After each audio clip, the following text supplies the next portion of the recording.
structural damage to the robot. The stress is palpable because this is it. This is 4 years of our lives.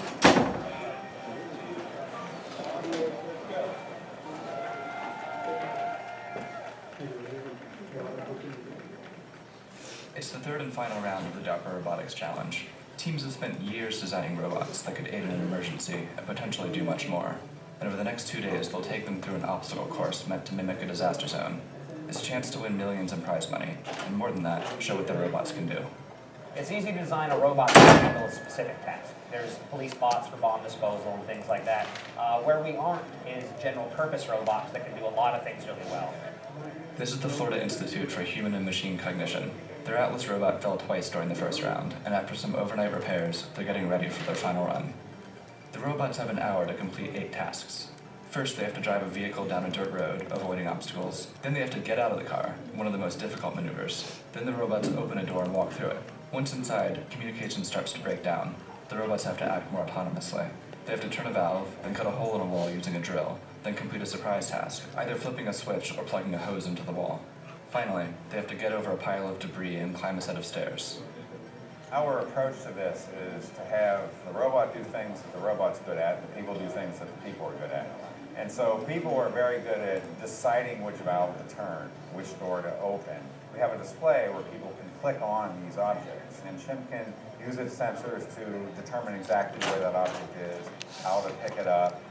It's a lot like a video game. The way the user interface is designed, it's pretty simple, like WASD controls, mouse clicks, left, right click, all that.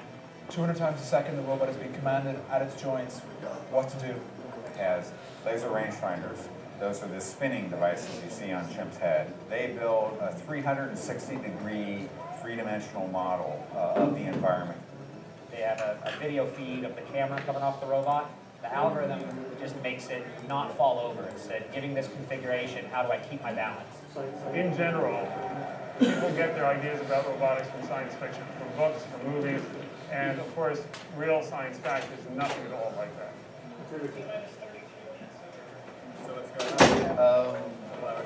Yeah, we're a couple hours out. I guess. What time is it? It's wait, what is today? I don't even know what today is. We took a nasty spill yesterday, and we're just now kind of figuring out what that damage is. We have 24 team members here. We've got close to 100 that have worked on this project at some point in time. This is a really good test of our operator interface, because if our operator can operate a robot that's broken from the get-go and still complete even a few of the tasks, we'll be totally happy. T-minus 20 seconds.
IHMC took second place, coming in 6 minutes behind South Korea's Team CASTE and their transforming wheel-knee robot Hubo.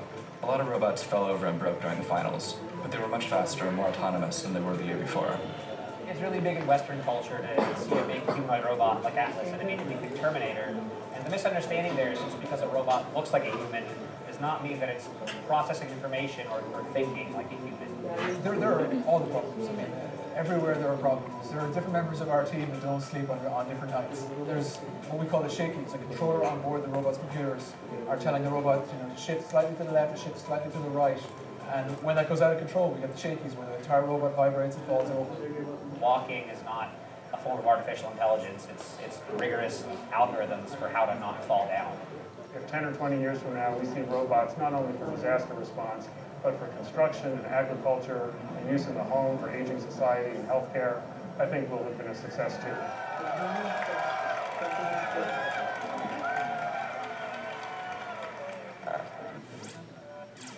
That's 2015.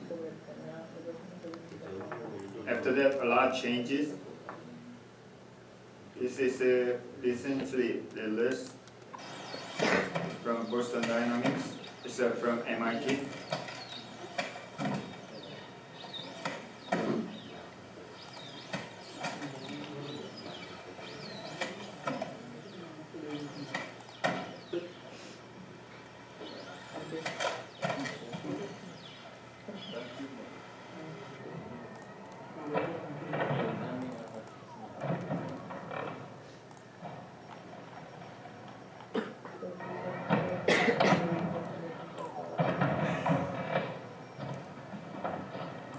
It can balance.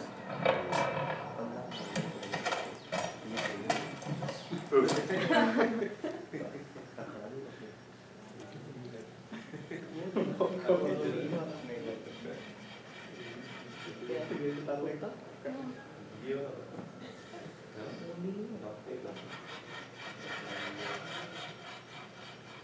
It's getting slim. That Boston Dynamics robot is getting slim. So the reason I'm showing this video to you is there might be opportunity next year, so I'd like to participate in the miniature version of the same contest that you watched just before. It was the DARPA Robotics Challenge, the program, where a lot of institution and research group, they build their own robot to address the problem of the disaster response. It's motivated by the Fukushima nuclear plant, the disaster after the tsunami from the east side of the Japan.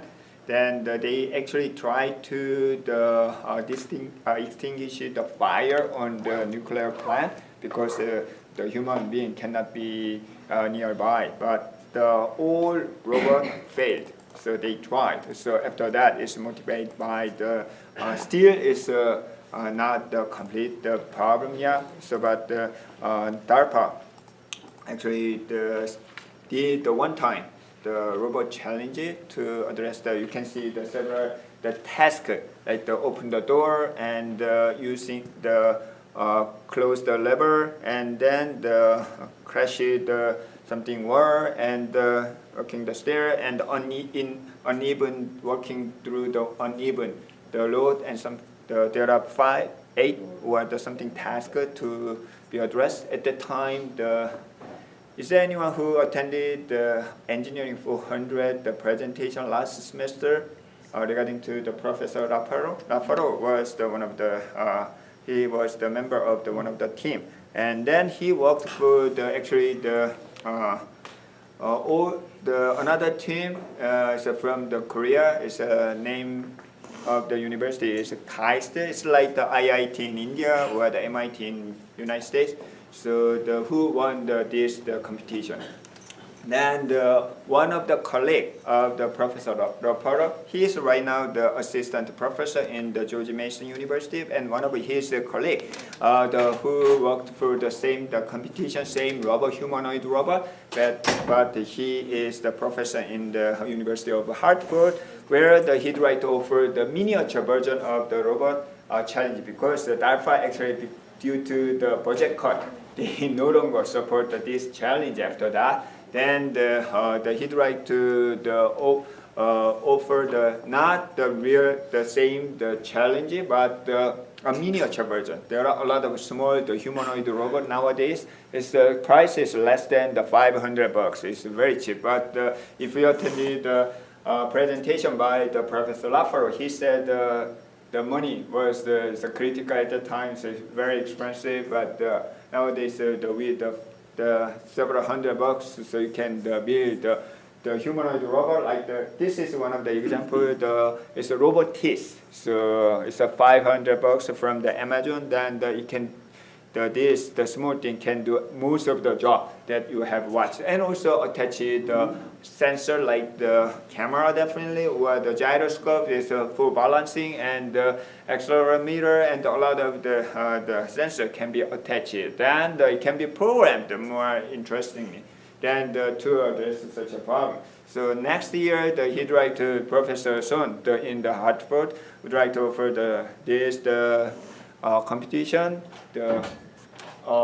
And UB would like to participate in that to prepare the competition. So we need to set up the project task and test and offer the workshop to learn how it works and how to program. So to prepare that, I need a couple of students probably in the spring who are interested and who can do the programming, who can do something robot things. So if you are interested in this kind of thing, let me know. Then eventually you would like to participate in that contest, 1 or 2 teams, late of 2018.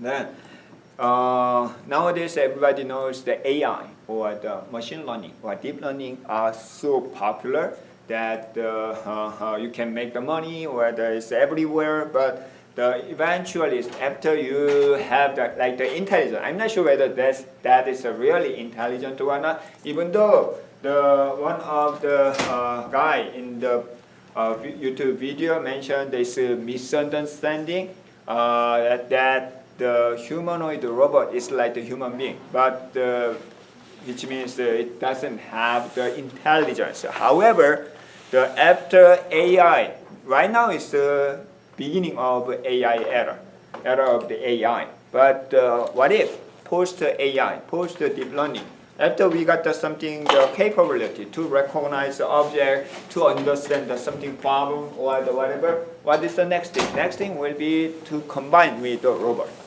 Because if you think about the history of the human being, always the human being would like to mimic the same creature as the human being. Like build something I mentioned about the terracotta warrior in China. Probably you have seen the picture or whatever. It's if you go to the Xi'an in China, Xi'an is the old palace where there is an old palace who actually unified the entire mainland China first time. The Xi, probably, I think I forgot the name in Chinese, Xi Emperor, something like that. But he built his own tomb, like a lot of terracotta warrior and the horses and so on. If you find Google the terracotta warrior, so you can easily see such a picture. It's amazing. But the thing is, the human being always would like to, because our self is not immortal, which means we will be die sometimes, right? Then we'd like to create something that can replace myself, right?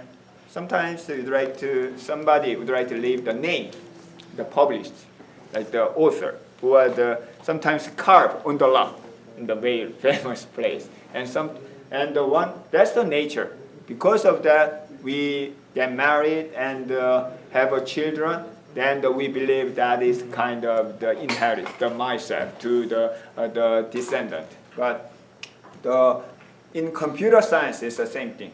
In the subject, we try to create the human-like, something in terms of it can be robot and it can be the intelligence, algorithm, but eventually, whenever I encounter something, the lack of computer science problem, I need to do research. I'm thinking about what will be the next thing that we try to mimic from our the nature or human body and so on. Like to think about the network in computer science or the robotics and something, what else, the computer architecture. All of these are very similar as what human being.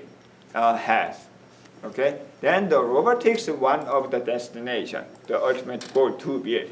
By combining intelligence and the AI, then this will be the very good the opportunity to understand such a robot. This is not officially announced, but after winter break, so I'm thinking to form a team or something group to prepare this one. What I'm going to focus on is mostly the software and some API level, the programming part, because I'm not very good at the hardware to assemble the robot or to build a new one, but instead more important in this kind of challenges nowadays is a lack of intelligence. Okay, so that's the one thing before we start the class today. We are going to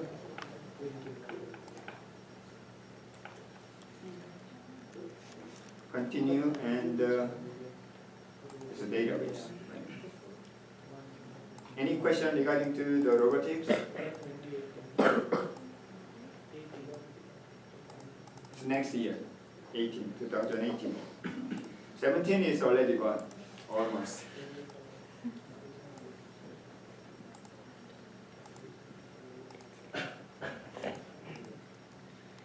Then I watched the local news that mentioned about the robot in our real life. So even the local business, like the donut shop, use the robot for their business, like to make the robot like move this one to this one and so on. It's not the entire humanoid robot. It's the robot arm. Probably you have seen or heard about the robot arm used a lot of manufacturing, so on. Most of the traditional such a robot arm is a program, designed, process, move this much, and through think about the conveyor belt to assemble the car. Okay, it's exactly the position and here to here and do the job is defined. But the local business, they do not have the money to hire something. It will be trained by, which means it's a general purpose robot arm. Then we can show in front of the robot. Then you can hold this and move here. Then it will be trained based on that motion. Okay. Then it automatically sometimes curve is not exactly the same position, but it can recognize but adjust such a movement. So such the robot right now the use for the general purpose. Then it can replace some of the job, which is not good, but it is true. So using the more and more robot and robotics in our business and the daily life, it will be the really important part of the computer science. And also recently the Sony announced their pet robot. Anyone who watched that? It's a pet, but it's not like the toy style. It can be trained. So you probably, if you raise your pet, you realize that what if you see the other pet in the nearby. So their pet usually very similar characteristic or even the shape as their owner. Have you ever realized such a thing? It is true. Their really characteristic of very personality are very similar. It's got easily angry. The pet also same thing.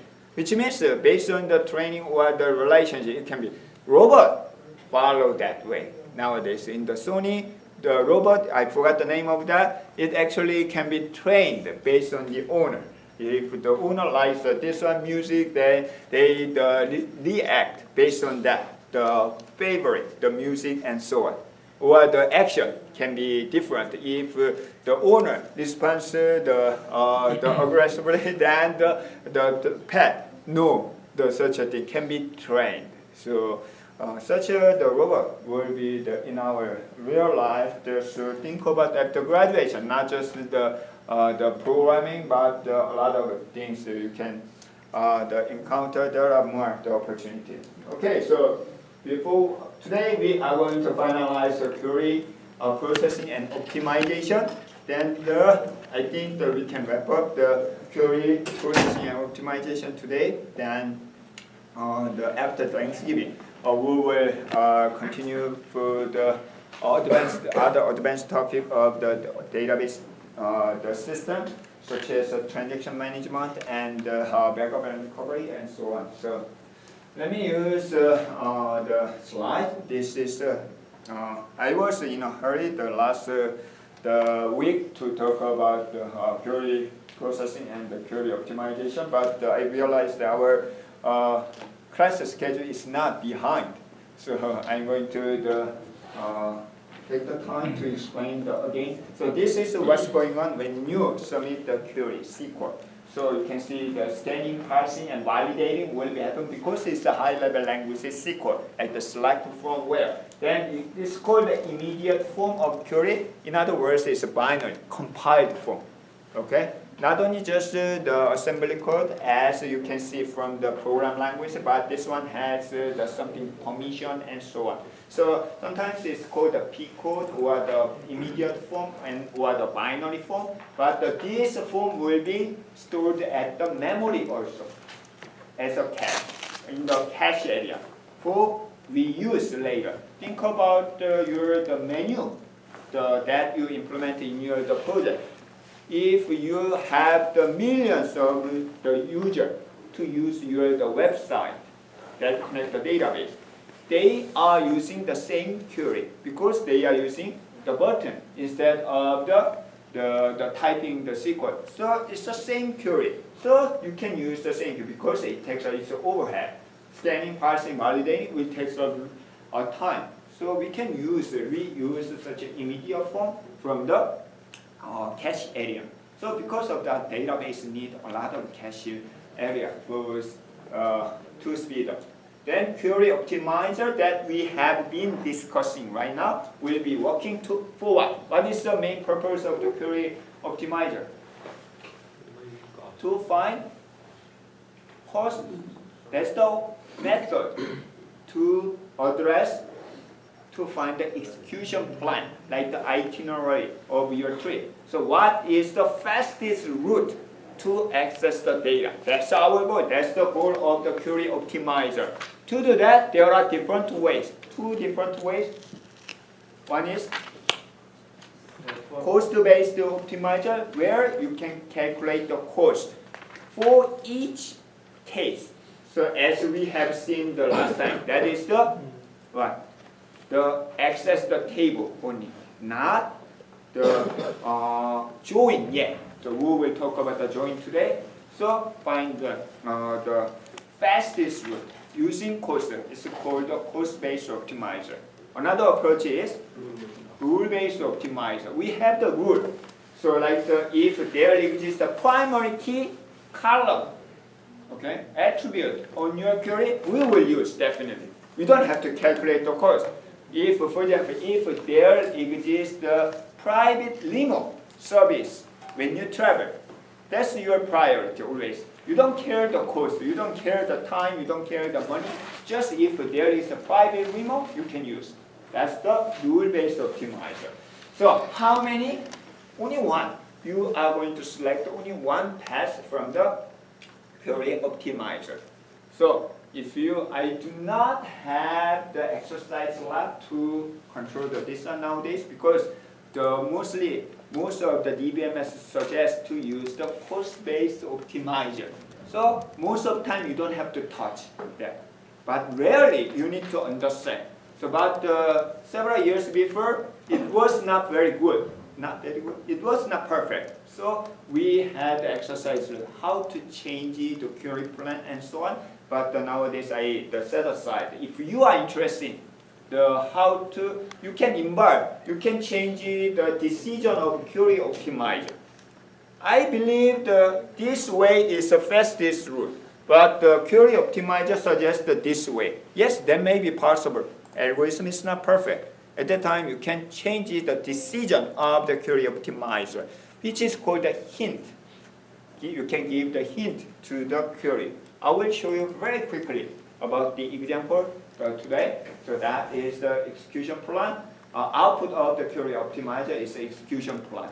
Then the query code generator is finally using this one and the plant, you are able to access the data. Once you get the data, execute, which means that after you execute the query, then you can return the data to the client, the request. So result of query will be returned. This is the process.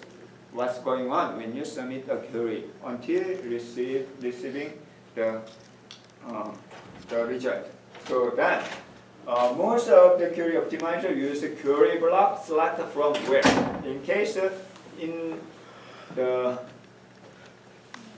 nested query, so we can separate into two. Then actually inside the query processing and query optimizer, they are using the relational algebra. So because of that, I emphasize on using the relational algebra a lot instead of the C code, because this is the more important to understand the database engine and query optimizer. Okay. One of the students asked me in case of a sort merge that we are going to see today again, what happens sort merge? Sort merge is first sort the data here and sort the data here. Then from the top or beginning, you can match whether they are the same or not. If yes, okay. If not, then move next, that's it. Then the overhead of such a sort merge is sorting. Okay. Then it's expensive. Yes, true. It's very expensive. Because of that, not only that, database use a lot of sorting. For example, order by. When you submit the query with order by, descending or ascending, you need to sort the data, right? And also, group by. When you're grouping, how can you group? You need to sort the data and group by. So you need to sort. A lot of times you need to use a sorting algorithm. So each and every DBMS provide faster. Even 1%, less than 1% improve, they try to address that problem. So they are using the algorithm, but in terms of algorithm, it's mostly done. Okay. Then using hardware. So like when you sort the data in memory or hard disk drive, which one will be faster? Definitely memory is the faster.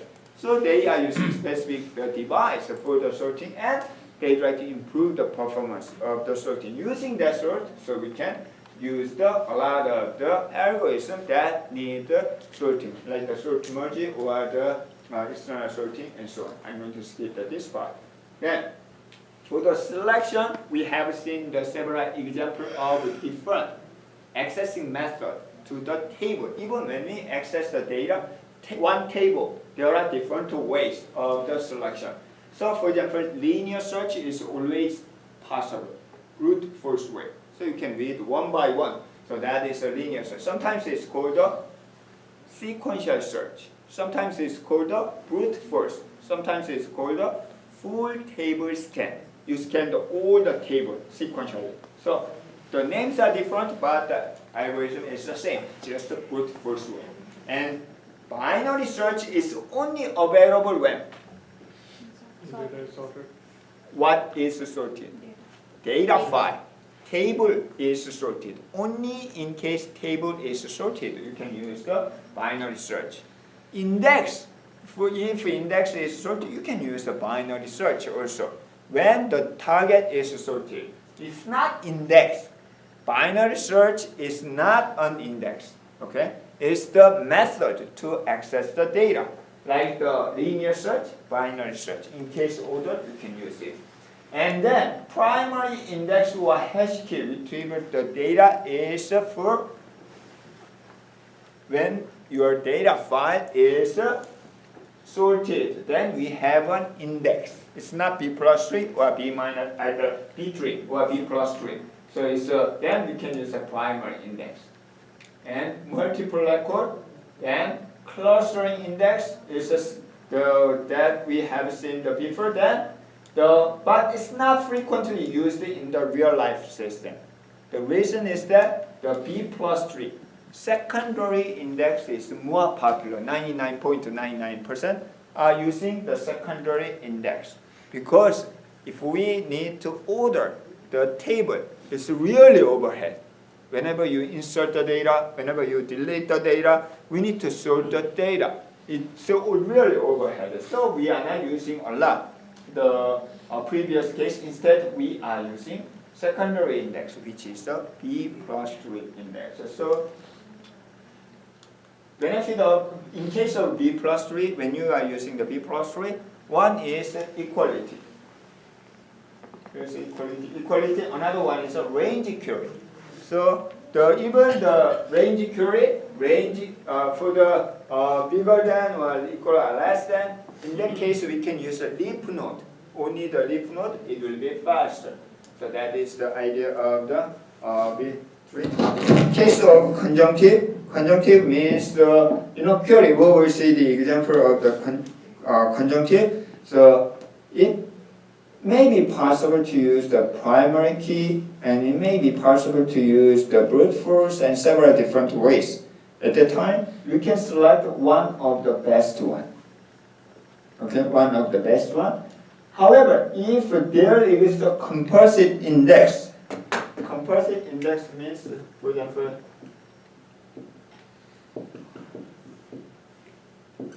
from employee, the ID is equal to 111 and name is Lee. So, do you remember to use the code-based optimizer or the query processing? We need to use a catalog table. Catalog table means what? Statistics of your database. Okay, you need to have something information about the database, your database. So where is a catalog database? Then mostly basic information is a table information, index information, and the join information, and more and more. Actually, there are a lot of such a catalog table. So in each the database management system, for example, Oracle use the catalog table. There is no specific name, but for each table, like the user underbar tables. And the MySQL use the information underbar schema and something like that. So, for example, in this case, the index, when you check the index, the employee has two index, like the ID is the primary key, and the name is also the secondary key index. In case of the conjunctive selection, you need to check the cost when you're using this one. And also, when you use the name, calculate the cost, then lower will be selected in cost-based optimizer. This is a S7 approach, conjunctive. However, if there is another index like the ID plus name together, ID plus name, then definitely this one will be, not definitely. If you have such an index, you can use that. This is called the secondary composite index. That is the composite index. Okay? This is a frequently happen. So in any project that involves the database, each developer, the code, like in other words, making the SQL query, then sometimes it's slow. So they need to tune, they need to change it, the order of accessing the table or the column, and if they cannot improve the